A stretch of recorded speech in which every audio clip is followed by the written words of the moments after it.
So has anyone ever had trouble remembering somebody's name? Have you ever forgotten someone's name, maybe just mere seconds after shaking their hand or them introducing themselves? Has anyone ever run across someone and thought, what is their name or where did I meet them?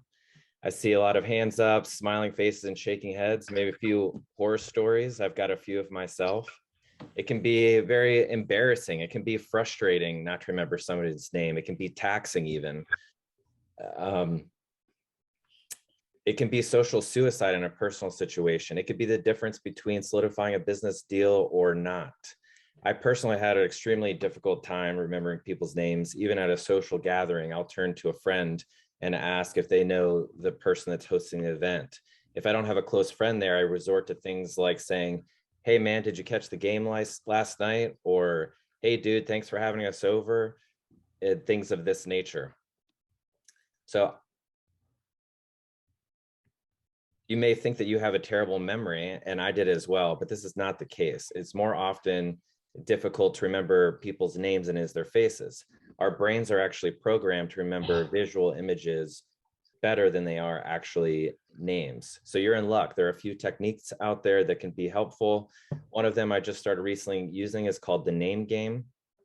I've had some success, and hopefully you guys can practice this the next time you have either a personal or business encounter. So the name game, it's a 5-step process. The first step is to focus. Oftentimes, if we were 100% honest with ourselves, we're not actually listening to someone when they introduce their name. I know I'm thinking of 100 different things of what should I say next? Should I shake their hand? Is my handshake too soft? Is it too firm? What's going on in the background? So really focus. So what you can do is when you walk up to someone, repeat in your head, what is their name? What is their name? What is their name? Obviously, do not say this out loud, or that would be very awkward. And that is something that we're trying to avoid here. So this does two things. It prepares your mind to actually listen to their name, and you can also repeat it back to them. So if I was to introduce myself, hi, my name's Thomas, you could shake my hand and say, Thomas, nice to meet you. Do you go by Tom or Thomas? Is Thomas the correct pronunciation? Thomas, who do you know at this party? So this does two things. One, it builds my ego because everyone loves hearing their name. And the second thing it does is it gives you time for the second step. So this first step is to focus. What is their name? Step two is to file. So if you do not file their name in your memory, they'll just go in one ear and out the other. So what you're doing is you're noticing some facial feature that stands out that you can exaggerate in your mind. So whether they have a big or small forehead, if they have pretty eyes, if they have a small mouth or an oddly shaped chin, whatever it is, exaggerate that in your mind like you're building a character. Step three is the most work and takes the most time. It is called picture. So you need to turn their name into a picture. For example, my wife's name is Danae, and it kind of sounds like hay. So you can think Danae like a bale of hay.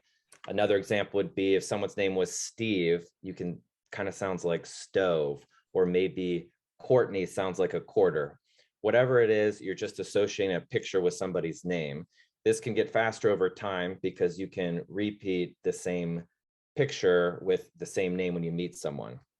So first step, focus, what's their name?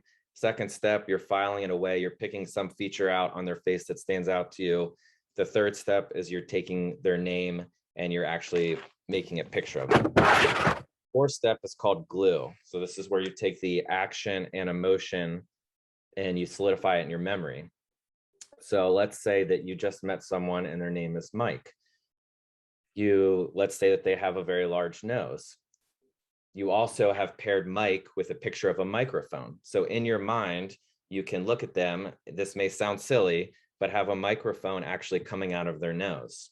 Another example would be, say you met someone named Karen. Their name kind of sounds like a carrot. Maybe she has really pretty eyes. When you look at her, you can imagine that carrots are growing out of her eyes. The final step is review. So whether you meet this person later at the party, a week later, 6 months later, if you recognize them, don't ask mentally in your head, what is their name? Because that will throw you off. Ask what feature stands out on them. Maybe, oh, that person looks familiar. She has pretty eyes.